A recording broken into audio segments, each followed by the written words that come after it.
લક્ષ્ય ન્યૂઝ, એક નજર, એક લક્ષ્ય. કલોલ ખાતે હરિઓમ સાર્વજનિક મહોત્સવ મિત્ર મંડળ દ્વારા ગણેશોત્સવની ઉજવણી. કલોલ ખાતે આવેલા ગણેશ ચોક હરિઓમ સાર્વજનિક મહોત્સવ મિત્ર મંડળ દ્વારા ગણેશોત્સવની ધામધૂમથી ઉજવણી કરવામાં આવી રહી છે, જ્યાં ભગવાન શ્રી ગણેશની ઉપાસના કરવામાં આવી છે અને અહીં 10 દિવસ સુધી વિવિધ પ્રોગ્રામો પણ કરવામાં આવી રહ્યા છે, જ્યાં મોટી સંખ્યામાં લોકો ધાર્મિક પ્રોગ્રામ નિહાળવા તેમજ ભગવાન શ્રી ગણેશના દર્શનાર્થે મોટી સંખ્યામાં કલોલવાસીઓ પહોંચી રહ્યા છે. તેમજ નાયક સમાજના આગેવાનો પણ અહીં ગણેશ ચોક ખાતે બિરાજમાન શ્રી ગણેશજીના દર્શન અર્થે પહોંચી ભગવાન શ્રી ગણેશના દર્શન કરી ધન્યતા અનુભવી હતી.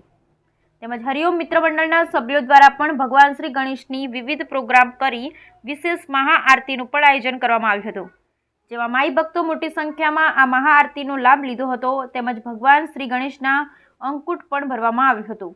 જેલમાં પણ લોકો મોટી સંખ્યામાં અંકુટના દર્શન કર્યા હતા. તેમજ શાખાના પ્રધાન આગેવાન અમિતભાઈ નાયક અને તેમની ટીમનું નાયક સમાજના આગેવાન તેમજ સ્થાનિક લોકો દ્વારા વિવિધ કામગીરીને લઈ પ્રશંસા કરી હતી. બ્યુરો રિપોર્ટ સંજય નાયક. મારું નામ અમિત કુમાર વાસુદેવભાઈ નાયક.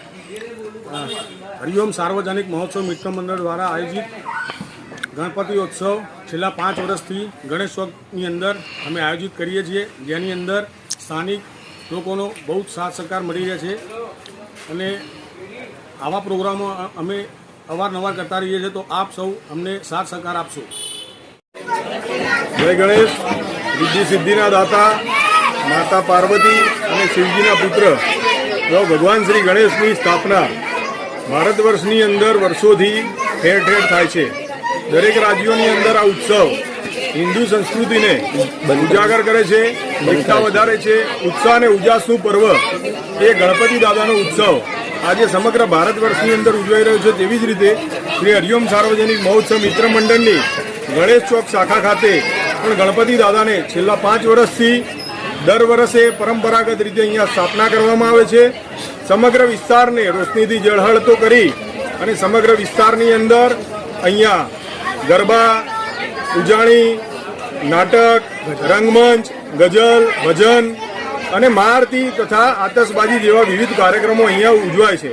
બાળકો માટે પણ સ્પર્ધાઓ ઉજવાય છે. વડીલોને, માતા બહેનોને સન્માન આપવાના કાર્યક્રમો પણ અહીંયા ઉજવાય છે.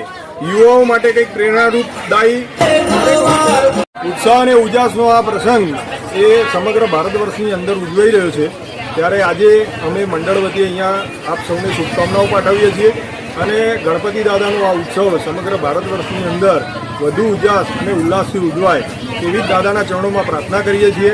આવનારા સમયની અંદર હિન્દુ એક થાય અને ભારત માતા એ સમગ્ર વિશ્વની અંદર વિશ્વગુરુ બને એવી જ ગણપતિ દાદાના ચરણોમાં પ્રાર્થના. સૌનું આયુષ્ય આરોગ્ય ઉચ્ચતમ રહે, સ્વાસ્થ્ય ઉચ્ચતમ રહે અને સહપરિવાર લોકો ઉજાસ અને આનંદથી પોતાનું જીવન પસાર કરે તેવી જ ગણપતિ દાદાના ચરણોમાં પ્રાર્થના. અસ્તુ.